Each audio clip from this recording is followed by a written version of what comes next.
Moi boa tarde a todas e a todos, benvidos a UNED. Para nós un placer contar esta tarde con Lucía Anido e con Roi Cuba para falar do estado ecolóxico dos ríos de Lugo. Pois quero agradecer a Adega, como sempre, pois a colaboración que ten coa UNED de Lugo. Firmamos un convenio hai xa moitos anos, pero eu creo que lle estamos sacando moito partido a esta sinerxía que se estableceu entre estas dúas entidades.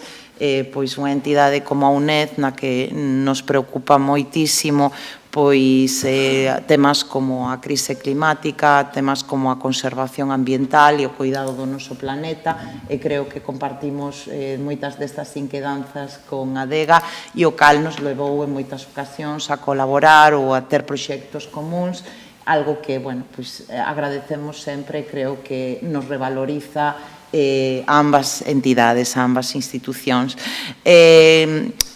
Con respecto á conferencia desta tarde, o estado ecolóxico dos ríos do Lugo, pois, bueno, non fai falta lembrar, porque ademais acontecementos recentes nos levaron a pensar que pasa cos ríos e que consecuencias pode ter que os ríos non estén nun estado axeitado.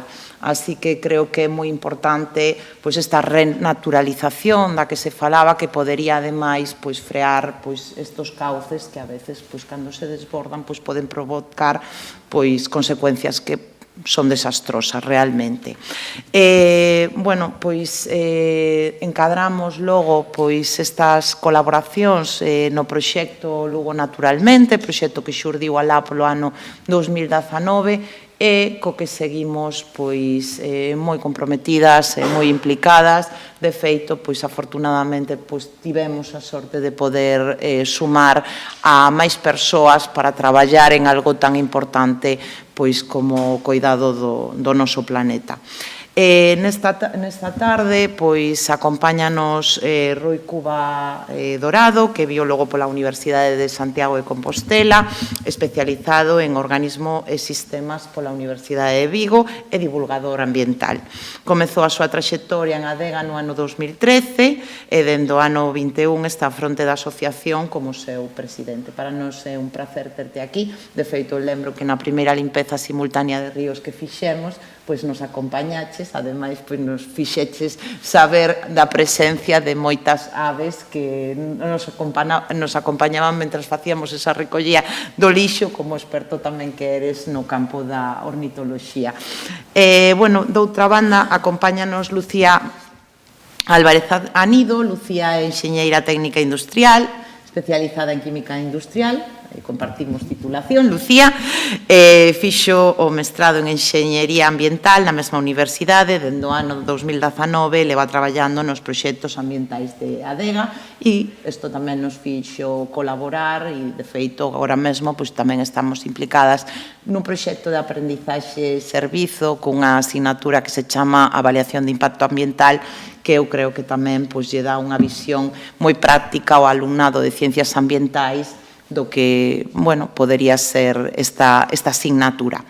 A continuación, voulle ceder a palabra a miña compañeira Paula Fernández Moure. Ela coordina, dende hai un ano aproximadamente, o proxecto Lugo Naturalmente, e, bueno, para min tamén é un honor contar con ela no noso equipo, posto que, aparte de bióloga, é unha especialista en conservación da biodiversidade, e creo que suma un punto moi importante a un proxecto que é tan fundamental para nós, e ademais, estando como estamos aquí ao lado do río Miño, estando como estamos sumados a un proxecto tan fermoso como un proxecto Ríos, non podería ser de outro xeito que sexa moi acaído falar deste estado ecolóxico dos ríos de Lugo dende este salón de actos.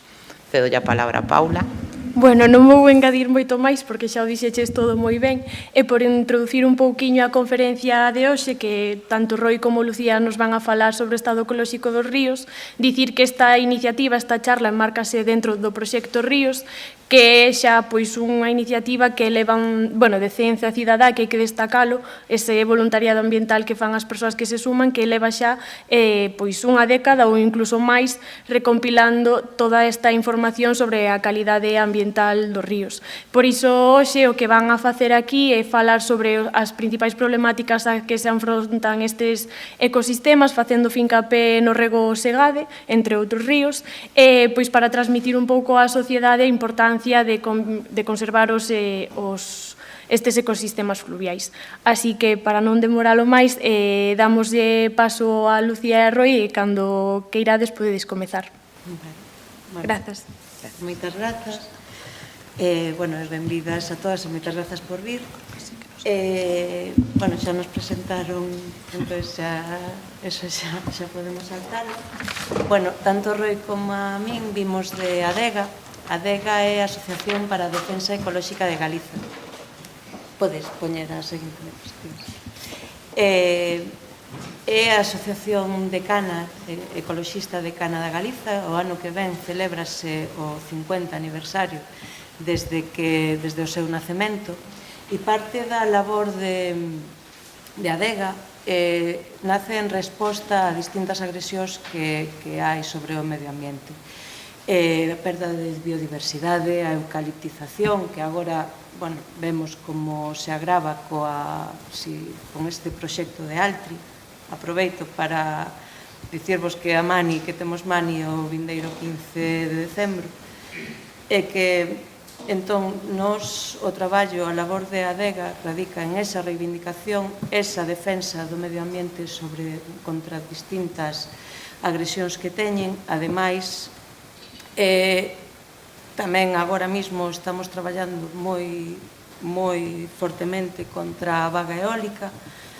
Tamén aproveito para comentarvos que temos aberta unha campaña de recadación de fondos para poder frear as autorizacións que hai nos Ancares. Veñen sendo como 6, 7 proxectos eólicos que están proxectados e autorizados na serra. Entón, é o momento para facerlles fronte. Esta forma parte da labor reivindicativa e de defensa que fai a ADEGA, pero tamén hai unha parte, digamos, positiva, que é máis, que se enmarca dentro da educación ambiental, e un dos grandes proxectos que hai en ADEGA é o Proxecto Ríos. O Proxecto Ríos vai facer 20 anos o ano que ven. O que pretende é achegar as persoas aos ríos dun xeito, a través da curiosidade, a través da investigación, e crear así unha rede cidadá que se preocupe polos ríos e que estea en contacto con eles. As persoas, o voluntariado que participa no Proxecto Ríos, que poden ser centros de ensino, asociacións, grupo de persoas que queiran participar, comprométense a facer 2 inspeccións ao ano, unha en primavera e outra no outono. E, o Proxecto Ríos aporta todo o material que precisan para facer as inspeccións.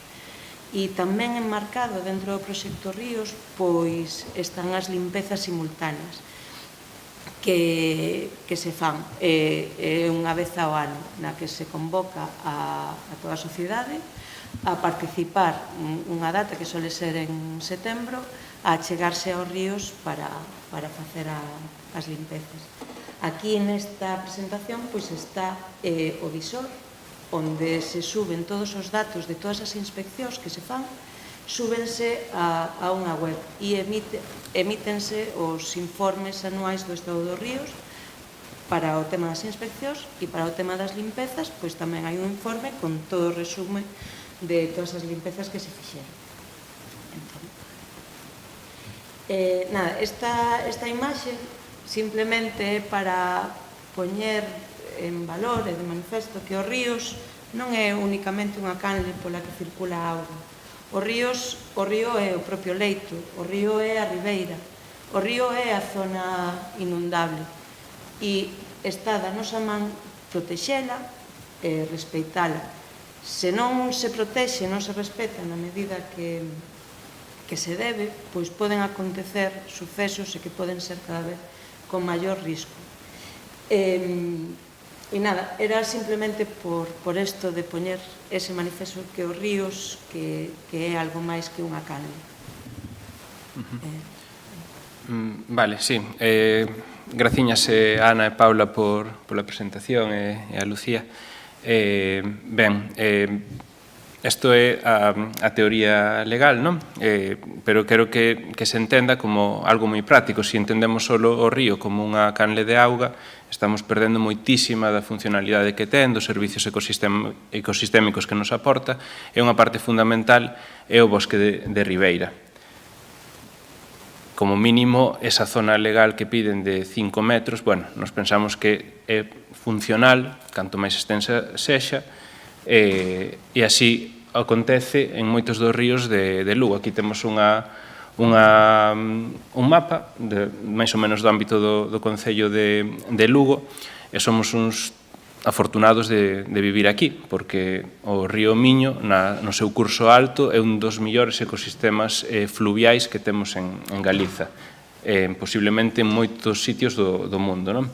Ademais do río Miño, non sei se pode ver o cursor, vale, bueno, vemos o río Miño que traza esta liña máis ou menos, temos afluentes como o Narla, como o Mera, e aquí xa vedes que hai un par de puntiños, esos son os grupos de Proxecto Ríos que escolleron un treito dese río Mera en particular para facer o seguimento durante, bueno, facendo unha inspección en primavera e outra en outono todos os anos, non?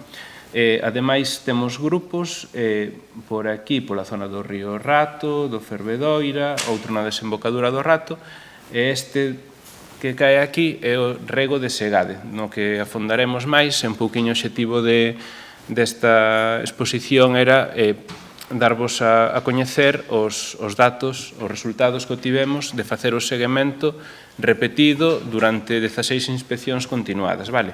Aquí o tedes máis en detalle para que vexades esta desembocadura do Mera e o rego de Segade que ven por aquí, ven a desembocar un pouquiño augas arriba do Caneiro da Luz.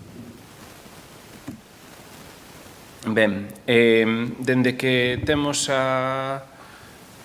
bueno, desde hai máis de 20 anos casi, sí, hai 24 anos que temos a Directiva Marco da Auga, que cambiou un pouco o paradigma de como se analizaban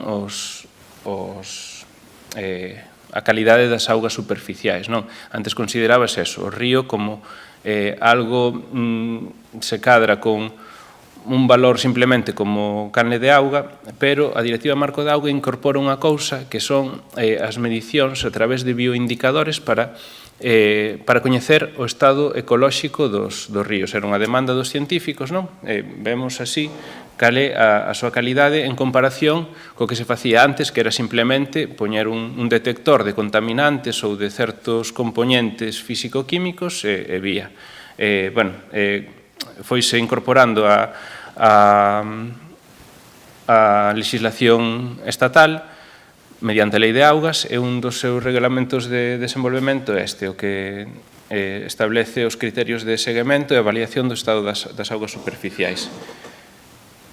Ben, o que vos comentaba, a través do que establece ese regulamento, pois temos distintas maneiras de medir por un lado, o estado químico, o estado que vai indicar se acada un bo estado químico ou non cumplen eses parámetros suficientes, e unha vez que temos eso medido, podemos aplicar os indicadores biolóxicos, que son desde insectos, que serían os macroinvertebrados, bueno, insectos e anélidos, outros animais que non macroinvertebrados, que non son vertebrados, pero son suficientemente grandes como para detectar a simple vista sin necesidade dun microscopio.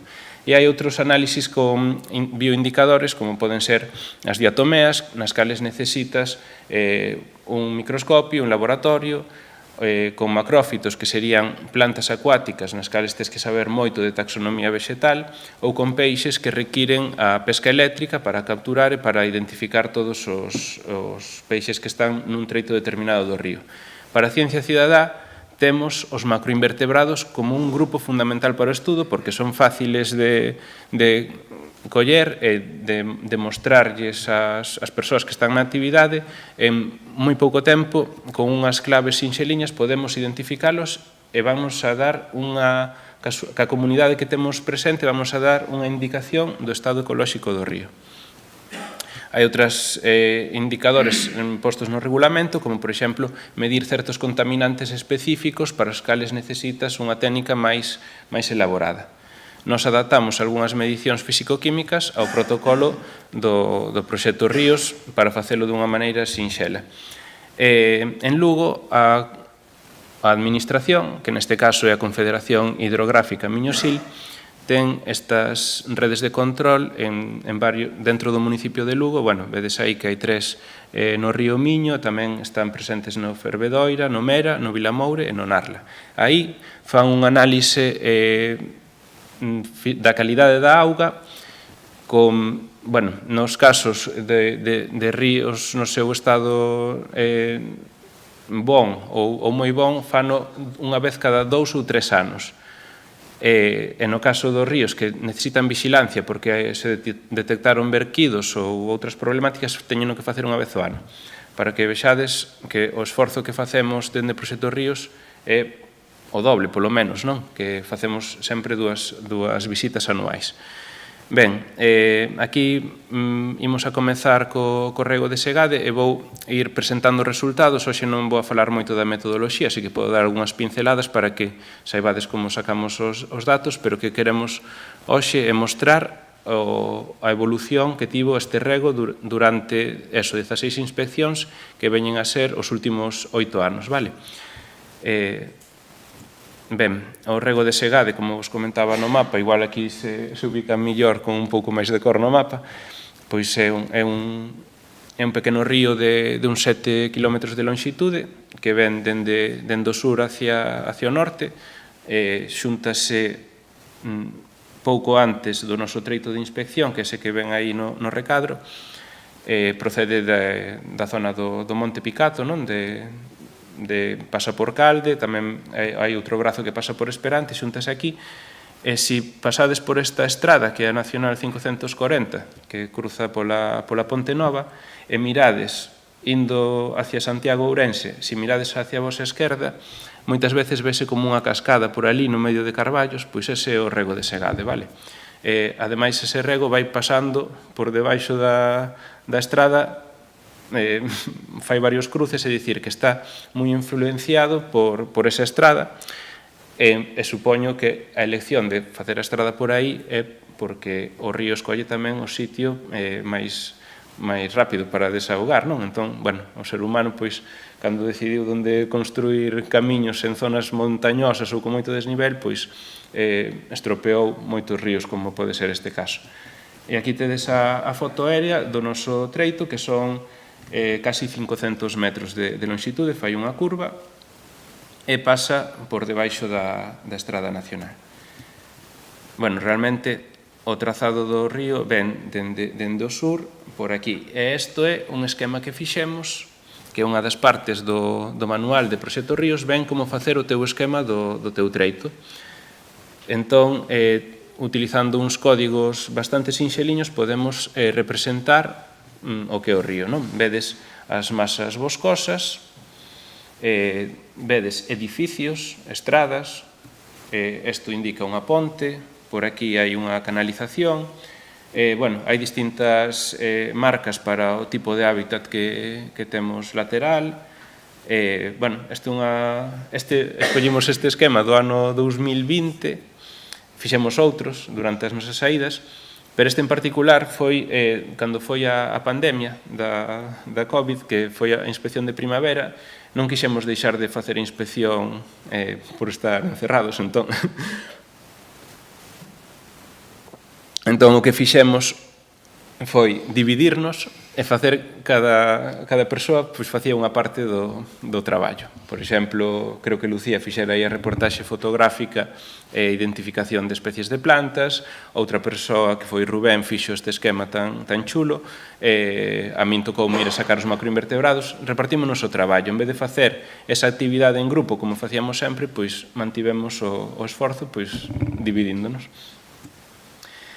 Ben, aquí empezamos a ver un pouquiño os resultados. Esta é a valoración do hábitat. Para valorar o hábitat faise como unha enquisa ao comezo da... Bueno, mentras vamos camiñando, vamos vendo os distintos parámetros.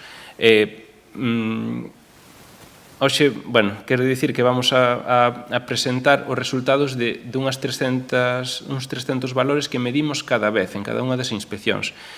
Eso é abrumador para moita xente, pero para que vexades, a primeira pregunta, despois de poñer rego de segade, data non sei que, choveu hoxe, onte non choveu, pois o primeiro que se pregunta é se a auga flúe, que, bueno, é a pregunta máis sinxela que se pode facer. A partir de aí, vámonos complicando un pouquiño máis a vida, pero creo que é un bo exemplo, non? Preguntar se a auga flúe, de que é unha actividade na que pode participar calquera persoa e todo o mundo pode aportar, e de feito o grupo vai variando, veñen persoas novas que nos indican especies de plantas que non coñecíamos, veñen outros que coñecen animais, unhas persoas que se fixan máis na xeomorfoloxía, bueno, vanse medindo distintos parámetros e o primeiro de todo é valorar o hábitat. Entonces, ademais de ver unha valoración subxectiva do caudal, miramos que hai no fondo, como é o bosque de ribeira, bueno, en xeral, o rego de segade sempre supera os 60 puntos. Eso quere dicir que é un hábitat heteroxéneo. E iso implica que poden habitar unha gran cantidade de organismos en el, non? Así que, pola parte do hábitat, temos, ademais, unha tendencia bastante lineal, non parece que haxa grandes cambios, sí que ao principio estaba remontando e agora está en uns valores un pouquiño máis baixos, pero aínda habería marxe, vale? O importante é que nunca baixe de 60, porque aí xa non poderíamos aplicar indicadores biolóxicos. Ben, o bosque de ribeira. Non sei se vos fixastes antes no esquema, pero hai unha liña de alta tensión. Bueno, hai dúas liñas eléctricas que cruzan o río e cada 2 anos fan un desbroce moi agresivo. O bosque de ribeira ven sendo isto e isto de aquí, pois donde cruza a liña eléctrica fan un corte moito máis excesivo do que sería necesario. Non pasaba nada con facelo cunha periodicidade moito máis longa e, por suposto, non é necesario para nada cortar hasta a última ramiña do freixo que hai aí, non? Entón, no bosque de ribeira valoramos a estructura da vexetación, a súa continuidade ao longo do río e a conectividade, que quere dicir como se conecta cos hábitats que hai nos laterais, vale? Tivemos un valor, nunca tivemos un valor bo, sempre foi moderado, pero particularmente despois da última tala que houbo nos últimos meses, na última inspección baixamos na marxe esquerda por primeira vez a deficiente. Digo na ribeira esquerda porque facemos a valoración para as dúas beiras. Así que isto foi a primeira chamada de atención que tivemos este ano, que non acadou a puntuación suficiente nin siquiera para ser moderado o bosque de ribeira, porque se foi parcheando o que antes tiña certa continuidade, agora cada vez son árbores máis ailladas e que están perdendo funcionalidade como conector ecosistémico, non? Vedes aí, eses anos 2020, 22 e 24, o cal engadiría 18, nos cales houbo talas na zona. Ben, o seguinte do que vos quero falar é a medición do caudal. Facémola con ferramentas moi básicas. Aquí hai unha vara que nos sirve para medir a profundidade, que ten marcas cada 10 centímetros. Utilizamos unha cinta métrica e un obxecto flotante para medir a velocidade do río. Facemos un cálculo que a veces costa máis, outras menos, porque facémolo para que participe todo o mundo e para que aplique os seus coñecementos de matemáticas. E, bueno, temos un promedio de 0,25 metros cúbicos por segundo. Para que vos fagades unha idea, o río Miño, o seu paso por Lugo, ten unha media de 150 metros cúbicos por segundo, bueno, cando leva bastante auga. A media na desembocadura do Miño é 400 metros cúbicos por segundo. É dicir, que o rego de segade aporta aproximadamente unha gota de cada 1000 das que desembocan no Océano Atlántico.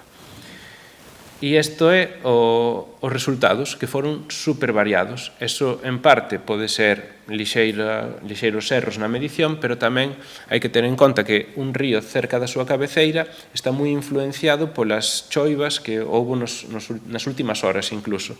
Non é o mesmo que os grandes ríos, que xa teñen unha dinámica máis estable, pois é, como comentabas, Ana, os efectos catastróficos das choivas moi fortes, pois, bueno, aquí nunca nos aconteceu de ver que o río levara máis dun metro cúbico por segundo, pero seguramente tamén anularíamos a saída.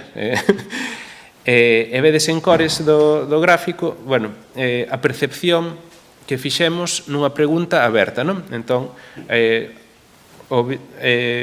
preguntamos se o río leva máis auga do habitual ou para a época do ano ou non. Vedes que hai valoracións así distintas e aquí chamou a atención no 2022 que valorouse como máis baixo do habitual, sen embargo, tivo un caudal dos máis grandes, non? Pero, bueno, máis ou menos, dende menos de 0,1 metros cúbicos, que é cando leva a semana sin chover, hasta, se facemos a inspección con choiva, pois a cada máis de 0,6. Despois, o último parámetro de calidade hidromorfolóxica son as alteracións que detectamos. Entón, medimos a cor da auga. Foi transparente casi sempre, pero ao comezo debía haber algún problema de erosión ou de verquidos de parte de parcelas que podían ser agrícolas e que arrastrara sedimentos, e a auga estivo turbia no 18, particularmente, e un pouco tamén no 2021. O resto das veces salíanos auga transparente.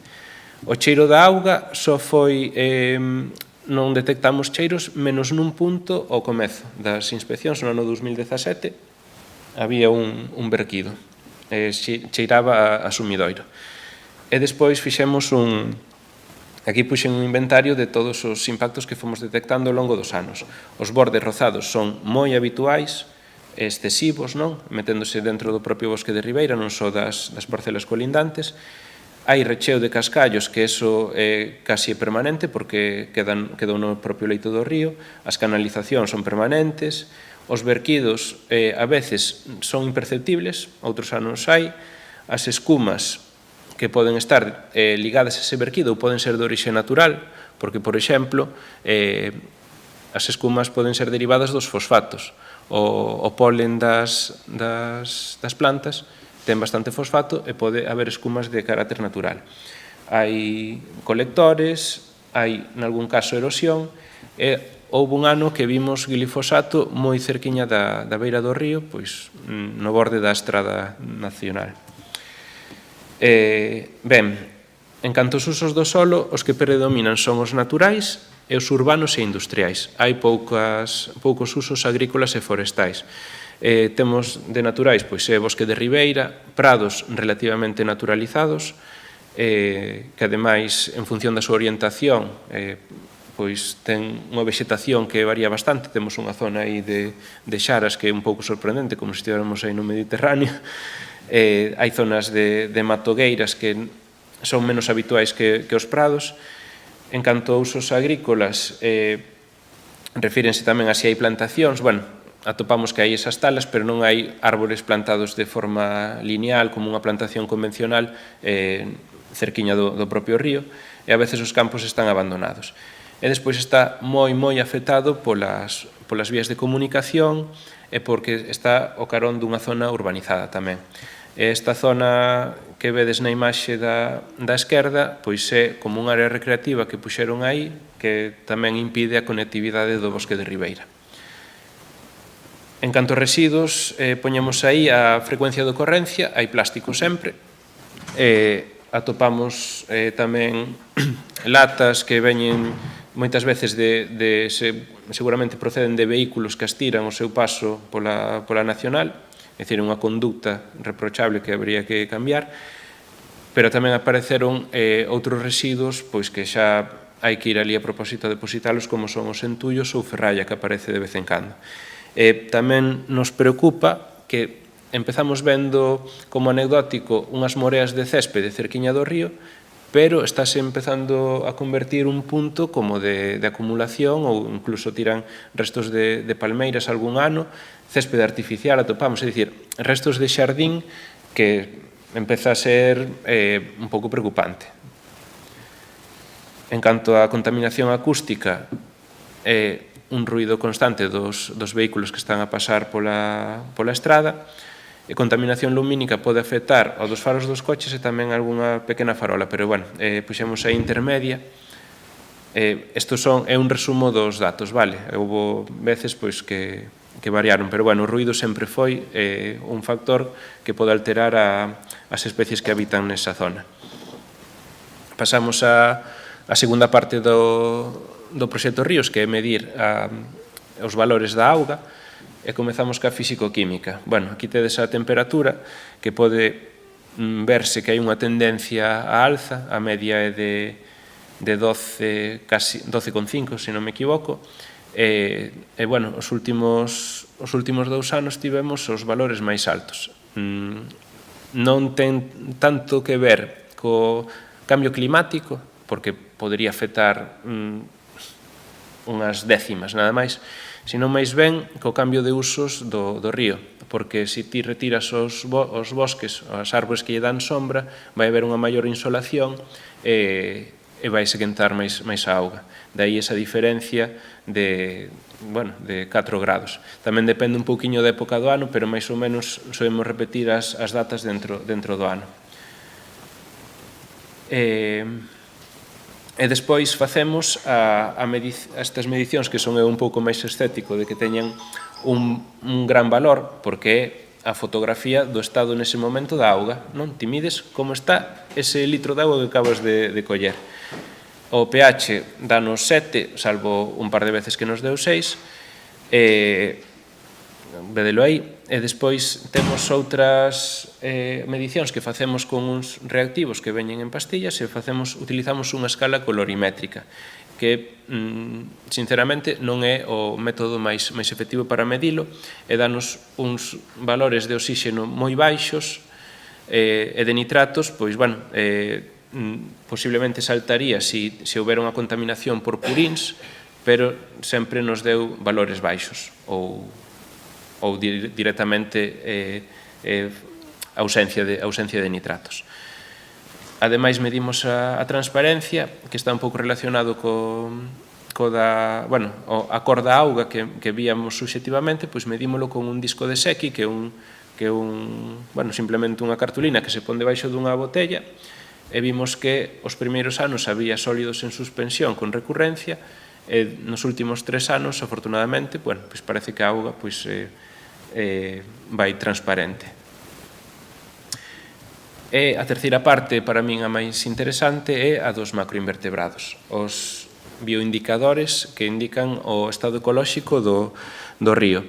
Tedes aí un pouco a metodoloxía que estamos facendo todas as veces para que non haxa, para que haxa os mínimos cambios posibles en canto ao esforzo que facemos. Entón, ao principio, vedes aí a Ana, a vogal de Ríos de Adega, que está con un trueiro, colle os animais que están polo fondo, ten que ir a persoa que os quite, vai movendo as pedras que hai no fondo, vai collendo tamén de hábitats de zonas de vegetación, fondos areosos, intenta coller todos os hábitats que temos presentes no río.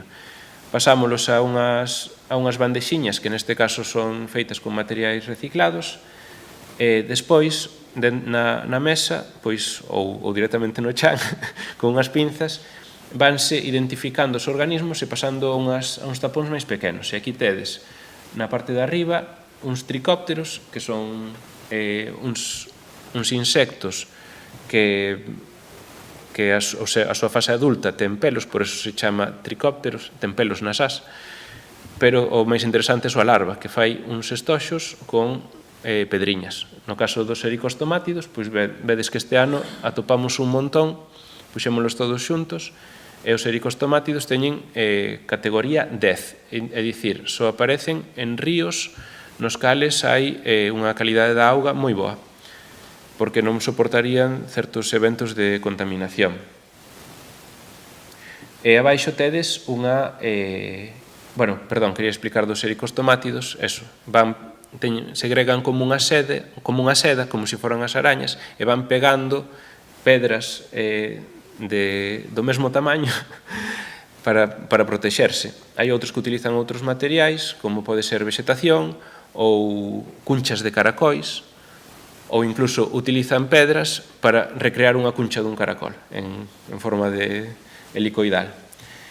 Aquí tedes abaixo un díptero, un mosquito, que son as típulas, que igual a xente se asocia máis a prados, pero bueno, tamén son capaces, algunhas das especies desa familia, de vivir en ríos, e son capaces de soportar certa contaminación ou certos valores un pouco máis negativos, así que teñen un valor 5.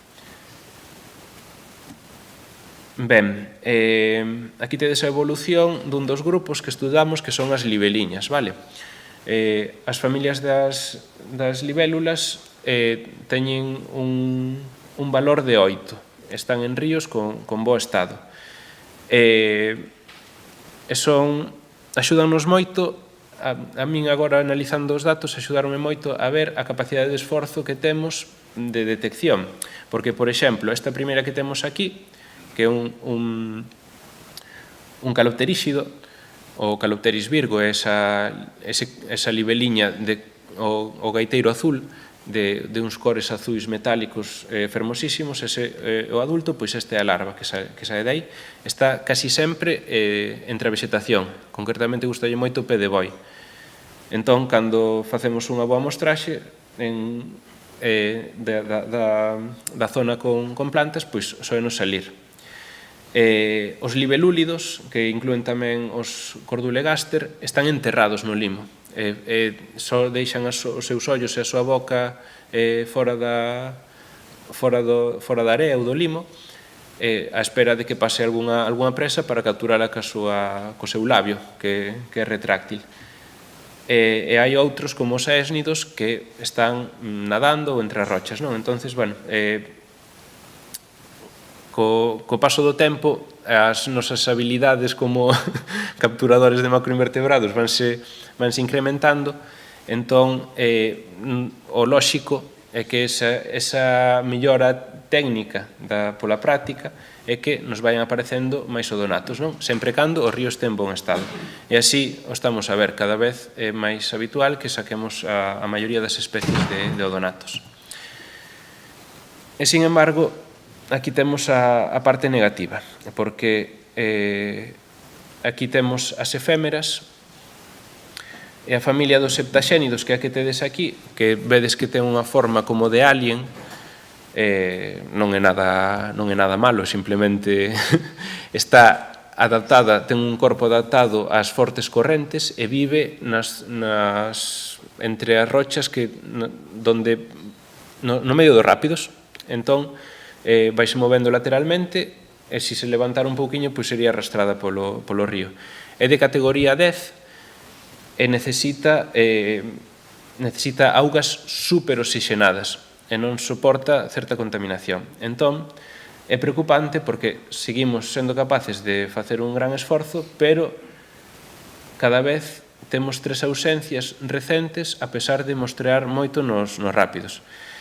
Sin embargo, os baétidos, que son de puntuación 4, estamos aparecendo.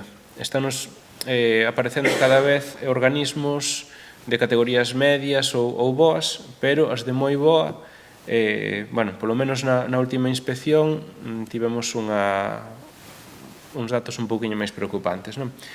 Así vedes que de todas as familias que temos nas láminas, aí intuídes unha lámina no fondo, e aí está ca lupa iluminándose unha perla, que é outro dos organismos de categoría 10. Pois atopamos ao longo de todas as inspeccións 42 familias distintas.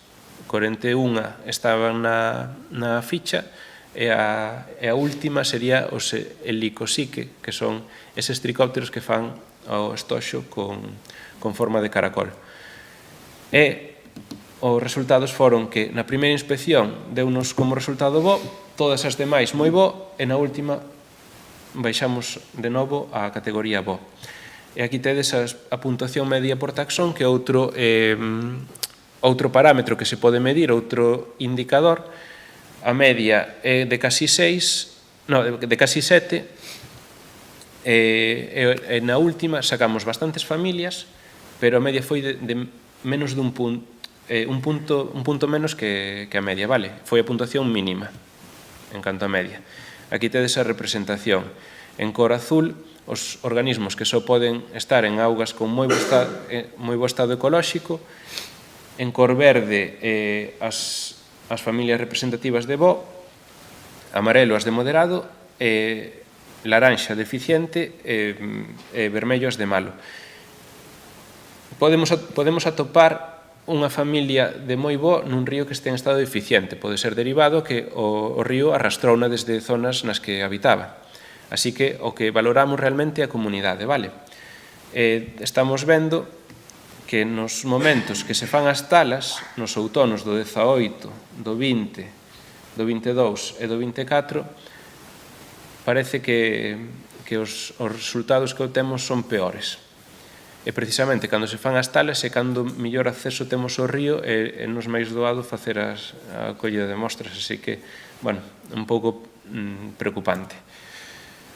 Ademais, no rego de segade facemos durante a valoración de todo o treito, imos anotando distintas especies.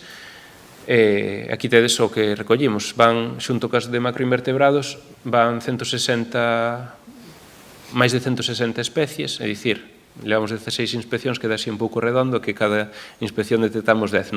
Cada inspección detectamos unhas 50, van aumentando os números, pero cada vez é máis difícil atopar especies novas. Aínda así, grazas a unha botánica que veu nesta primavera, pois aumentamos en 5 as plantas de ribeira. Temos unha boa diversidade de árbores. Aquí tedes as que son propias do bosque de ribeira, e estas son plantadas, que tamén están no entorno. En canto a plantas acuáticas, sendo un río bastante encaixado, pois domina moitísimo o pé de boi, e atopamos outras 3 que son un pouco excepcionais. Réptiles, atopamos un lagarto das silveiras atropelado, e este ano incorporamos unha cobra de auga e un liscanzo, grazas a que veu unha persoa que é capaz de detectalos mellor que a mí e que outras persoas, pois, bueno, tivo a intuición de levantar un resto de madeira e ali debaixo estaban. Mamíferos non soemos ver, pero sí que hai indicios como de xabaríns, atopamos excrementos dun mustélido, as evidencias da toupa tamén, de rata parda. Ademais, hai animais domésticos como gatos, ou a veces pasa o gando polos prados que hai colindantes.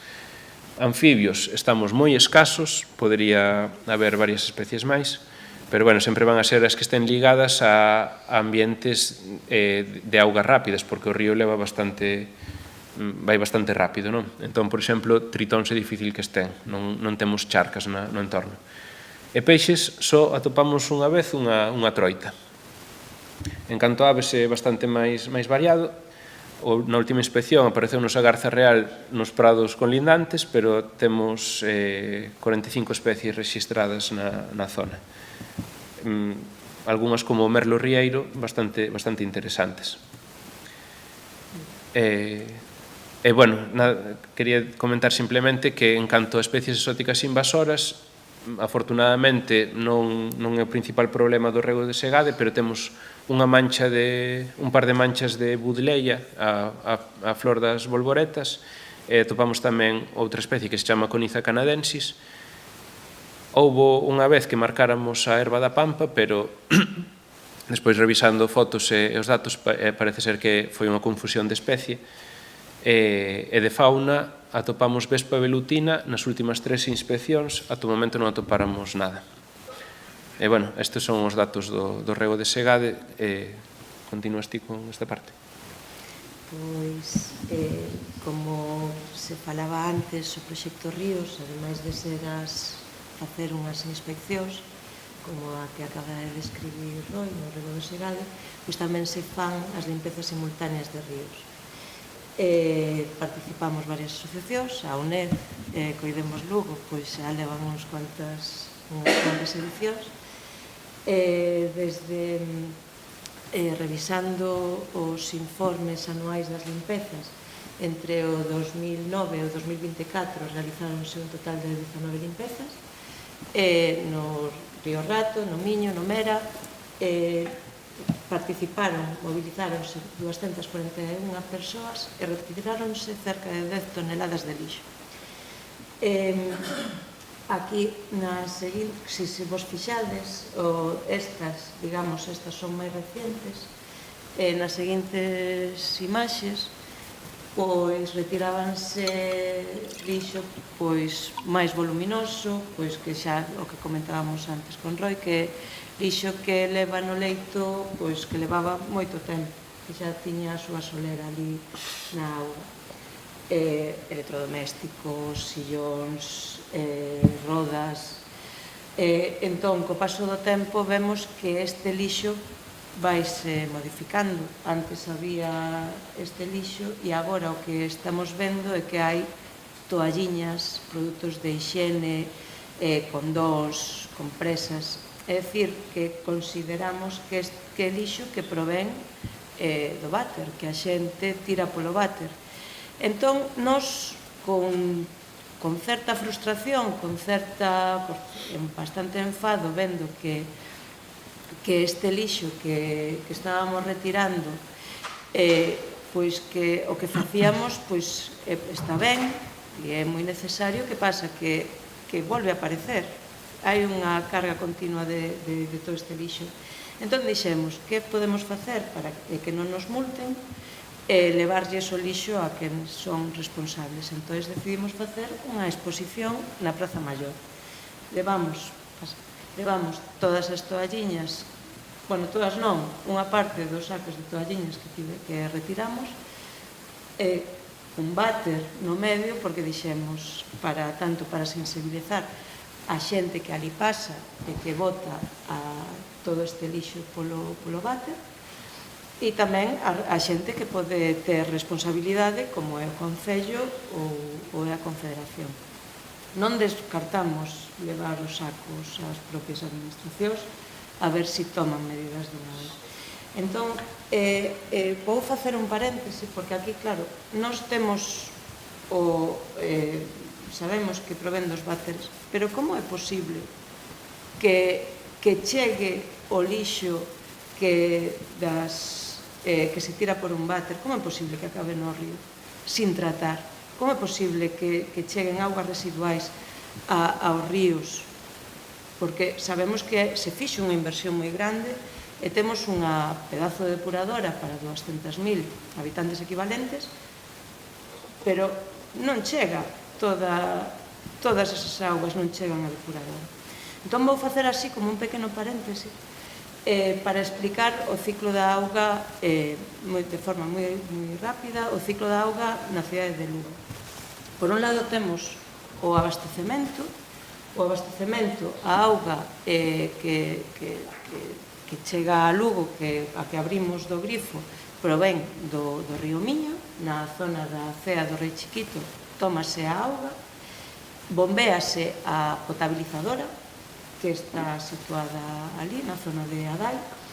Desde a potabilizadora, pois pasa o tratamento do ozono, filtrase co carbono activo e, por último, o cloro, e bombéase aos depósitos da Piringalla e aos depósitos de Penarrubia, que están a unha cota superior do que está a cidade de Lugo. Entón, por gravidade, pois vaise alimentando, digamos, esta auga chega á cidade. Usámola e entón, unha vez que a usamos, convírtense en augas grises, cando sae do grifo, cando sae do váter, convértense en augas grises e entra xa na rede de saneamento, que é a seguinte diapositiva. Na rede de saneamento non se ve moi clara a información que buscando a información para ver un plano de saneamento de Lugo, pois atopeino no Pexón, pero non había unha información moi clara de como se fai como é a rede. Temos a depuradora, todas as augas residuais, tanto pluviais como as residuais, temos un sistema de colectores unitario que se xuntan todas as augas, lévase polos colectores e acaba na depuradora. Vendo aquí, bueno, non se ve moi claro, pero hai como uns puntiños negros que son todo a rede de colectores, ten asociados uns puntos de aliviadeiros, que estes aliviadeiros, pois o que fan é, se chove moito, pois poder, para que non colapse o sistema de tuberías, poden reter certa cantidade de auga, pero se chove moito, pois vértese directamente ao río, o que pasa por ali. É dicir, que todas as augas suxas, nos momentos nos que chova moito, pois acaban no río. Podes pasar a seguinte. Este plano, como non hai persoas que colaboran con ADEGA, que elaboraron de forma moi minuciosa planos na zona do Rato. Esta é a parte alta do río Rato, e aquí vese, bueno, pois en vermello está o que é os colectores de abastecemento. Aquí, non sei se o vedes, hai como no medio, en negro, hai como unha infraestructura, que é esta caseta que está aquí abaixo, que este é o aliviadeiro de San Lourenzo. Estas son, se vos fixades, son como casetos que están todos a beira do río. Entón, desde aquí, cando chove moito, pois todo o que vai no río, o que vai nas augas residuais, pois acaba no río. Se pasas a seguinte foto. E este é o estado que nos vemos. Non sei se podedes apreciar na foto da esquerda, é un manto de toallitas, que é, pero é un manto totalmente, está no que é a ribeira, está no leito. Aquí vedes, bueno, sácanse e están todas enmarañadas.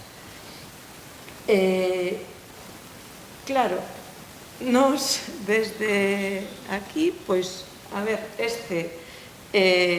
vemos que é un problema. Podes pasar a seguinte foto. Este problema, na seguinte, este problema tamén se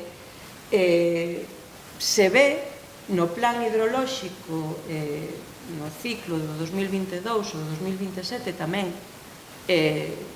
recoñece que parte das contaminacións, das cargas que ten o río Rato, pois son, se vedes as expresións significativas, pois aí se aparecen augas residuais urbanas, tamén aparecen os propios aliviadeiros e de forma difusa a agricultura. Isto que eu o vou falar un pouco por riba, na semana que ven vais entrar máis en detalle, Ana vai participar, pero eu só quero indicar aquí que o estado do río Rato é peor que bon e o potencial ecolóxico é deficiente. No propio plan establécese a necesidade de mellorar o estado do ecolóxico do río Rato no 2027, que é cando remata o ciclo. Xa hai 2 prórrogas, estaríamos na segunda e xa non vai haber unha terceira. Entón, Europa podería multar se isto non se corrixe. Existe unha partida orzamentaria de 50.000 euros que ten a Confederación para mellorar o saneamento do río Rato. Entón, bueno, pois, teñen que facelo, teñen que gastalo, teñen que tomar certas medidas. Algúnas que propoñemos nós, que non teñen demasiado coste, podes pasar a seguinte, pois, por exemplo, é que non chegue tanta auga de chuvia, que non acabe convertida en augas grises, e que non chegue para que non teña que chegar a depuradora de auga.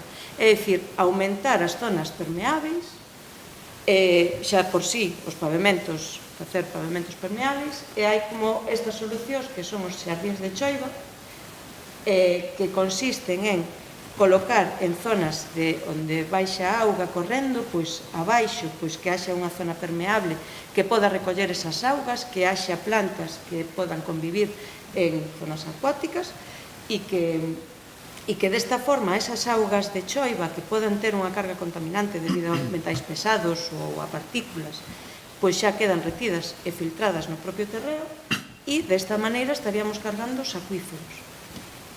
Outra similar, solo que, bueno, pois, é outro tipo de infraestructura, pois serían as cunetas verdes, que é facer, bueno, pois que esa, en vez de que as cunetas sexan de formigón que van canalizando e que desa maneira a auga vai toda para a depuradora, pois que facer que de xeito que o terreo poda ir absorbendo pouco a pouco estas augas.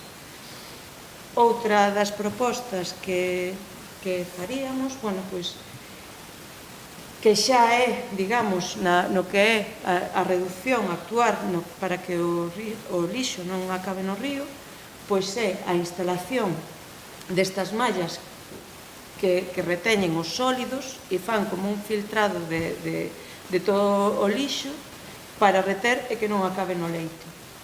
E outra tamén creemos que é necesario facer unha campaña de sensibilización cidadá para que a xente, bueno, pois sexa consciente dos impactos que ten a vida cotiá, de tirar as toalliñas, de intentar darlle a importancia que ten tamén preservar a auga. Este, por exemplo, é unha campaña que se realizou en Carballo, que fixo a ADEGA en colaboración co Concello de Carballo. E, pola miña parte, dicir que creemos que temos que presionar ao Concello e á Confederación, que creemos que son responsables e de que teñen moitas cousas que poden facer. Hai moitas cousas que o sistema, bueno, temos un sistema unitario do que son as pluviais e as residuais, que eso, pois, sí que pode ter un coste económico moi elevado poder cambiar o diseño, porque está mal diseñado, pero que se poden tomar medidas para reducir os impactos que se están tendo e que os acabo de dicir un pouco. Ben, eu tamén quería dicir unhas pequenas conclusións en canto a parte biolóxica, non ecolóxica do estado dos ríos. Como comentaba Lucía, as vindeiras semana imos a facer unha mesa redonda no vello cárcere, no cal imos a fondar máis na problemática urbanística, particularmente das presións que teñen os ríos na contorna da cidade e as que van a ter se vai para adiante algún dos proxectos urbanísticos que temos plantexados e para os cales a ADEGAS se posicionou xa. En canto á parte biolóxica, aínda que non detectamos moitas especies invasoras no rego de segade que presentamos hoxe, sí que é preocupante a deriva que está tendo, non? Por unha especie exótica invasora sempre introducida polo ser humano e ten efectos negativos. Hai especies que proveñen de outras partes do mundo que son neutras, non teñen por que producir problemas, pero as que son invasoras poden afectar de maneira moi grave o ecosistema. Aquí temos un exemplo que foi a zolla filiculoides, que é un fento acuático que provocou xa hai uns anos unhas grandes manchas que cubrían a superficie do río Miño. E temos unha especie nativa que é o ninfoides peltata, o nenúfar de río, que está en perigo de extinción e que só nos ríos galegos está no río Miño. As maiores poboacións están aquí, no entorno da nosa cidade. Ademais, temos outras xoias da natureza, como son o mexillón de río, un ecosistema funcional, no cal igual non hai tantos peixes como había cando se construiu en Coro de Belesar, pero seguimos tendo lontras e seguimos tendo unha gran diversidade de flora e de fauna asociada, pero as especies invasoras como o cangrexo americano ou a ameixa asiática que detectamos a curvícula flumínea por primeira vez no Concello de Lugo nunha inspección de adega que fixo aquí en colaboración ca UNED, poden chegar a provocar a pérdida da maior parte da biodiversidade dun ecosistema fluvial. Así que pensade tamén, se queredes participar en Proxecto Ríos, eu penso que é unha maneira moi interesante de achegarse, de coñecer o que hai, para despois tomar as decisións de como actuar, de cales son os impactos sobre os que podemos actuar e que temos que reclamar tamén ás administracións que o fagan. Nada máis, agora, se hai algunha pregunta, pois podedes facérnola. Tamén penso que hai xente conectada que pode tamén plantexar as súas preguntas.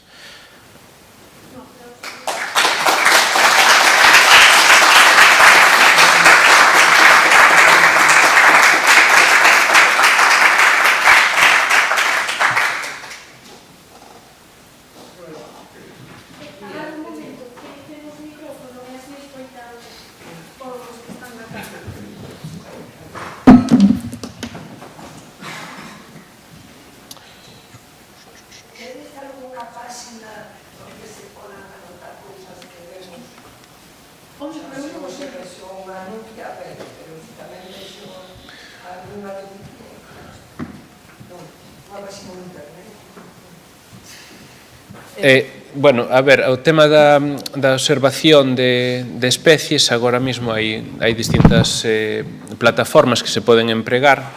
Nos, podemos recomendar que os datos que coñezades que os subades, non? Hai algunhas aplicacións como iNaturalist que che pide unha fotografía, outras como iBird para facer listados de aves.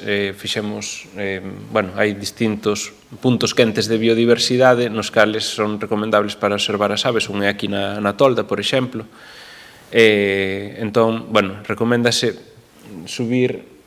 Eu son da opinión de que canto máis se coñeza, máis se vai a querer protexer, non? Entón, eu creo que é interesante subir esas citas e facer, por exemplo, mencionar que temos un nenúfar que está en perigo de extinción, pois igual hai xente aquí que non o coñecía.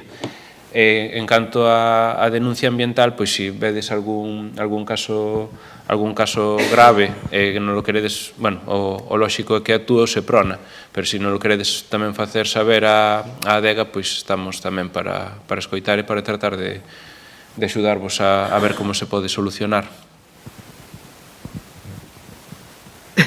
Como falastes do rato, eu vivo próximo ao rato, coñecín o rato cando aquelo era... Hasta atopamos ali actas da Diputación de todo. E logo, cando se fixo a obra, pois sí, o paseo parece moi bonito e tal, pero se desviou polos sitios, se quitaron muiño, se fixeron cousas. E o problema da canalización agora están na zona baixa de As Hortas, pois están, aí quitaron a pedra e están facendo ali, pois parece como a Mañala Ribeira. Eu quixera saber se iso, como están facendo iso, é positivo, non sei se o coñecedes. Están retirando o muro. Si están retirando o muro e pois puxeron como uns como troncos ou algo así. O seña, vamos a ver, a mí dá a impresión de que sería máis protexeira a Ribeira do que estaba, porque además esos muros todos os anos caían, porque as pedras tampouco están ben asentadas e aparte de que convertiste o río nun canal, non é outra cousa. Pero quería saber se esa actuación que hai agora é positiva, non? Bueno, contesto. Eu, dende o punto de vista científico, xa non só como unha opinión, os ríos canalizados perden a súa funcionalidade. Entón, creo que en Lugo a opinión de moita xente é que o río Rato está sucio, vense os ríos como unha cousa que non son, que son ecosistemas dinámicos nos cales a a auga ten que utilizar treitos distintos cada ano. En Lugo están, particularmente o caso do rato, funciona como unha canle encaixada. E iso tamén pasa no río Miño. O río Miño lateralmente está cheo de muros, ademais dos caneiros que os vemos moi ben que fan de barreira, non? Bueno, pois está absolutamente desnaturalizado. O río Rato faltanlle árbores e faltalle un montón de elementos para ser un ecosistema funcional, por eso é deficiente a súa calidade biolóxica. E iso favorece moitísimo a entrada do cangrexo de río, aínda que podamos ver algunhas especies interesantes de vez en cando, bueno, pois, por exemplo, ali podese ver o picapeixe, non? Bueno, pode ter algún pequeno detalle, pero o río non está sendo un río, está totalmente degradado. Se a actuación vai a prol de favorecer esa renaturalización, eu creo que é positiva. Hai que ver como se está tomando, non coñezo o caso particular. A mí me parece positivo porque xa se quitaron as pedras, pero non sei se despois o que están colocando esa era o que non sei. A parte que o río Rato tamén perdeu mananciais, non? Que non están indo aí. Que antes iban directo ao Rato e agora non, perdeu auga, non? Non sei se o manancial que hai debaixo iba para ali ou como... Que outro problema que hai, non sei se xusto co Rato, si é con... Pero, por exemplo, Fervedoira, hai algún regato que se canalizan e que van directamente á depuradora. Claro, bueno, que é o mismo río. O Rato e Fervedoira é igual, depende do tramo, claro. Sí, bueno, sí, pero na cabeceira... Claro, é que eu sei que agora hai menos aporte de auga, logo hai moita xente que vai por aí, por que non quitan as servas? Pero é que as servas que teñen, as plantas que teñen os ríos, non é para quitarlas, depende de como este o río de saneado, non? O sea, que habría que facer sería sanear antes. E, bueno, tamén estou de acordo en que fan falta moitas campañas de divulgación, porque moita xente, efectivamente, estas cosas de as dichosas toallitas higiénicas que se podían prohibir, pois se o tiran ao váter é porque pensan que non fan dano.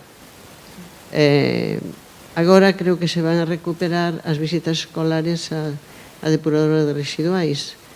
Eu si fun ali varias veces cos meus alumnos e creo que son visitas moi interesantes porque fan ver, porque incluso unha vez un fumador oínlle dicir, mira, tiramos a pava por aí porque xa vai directamente a agua, claro, todo o contrario, que son malísimas de quitar despois do río.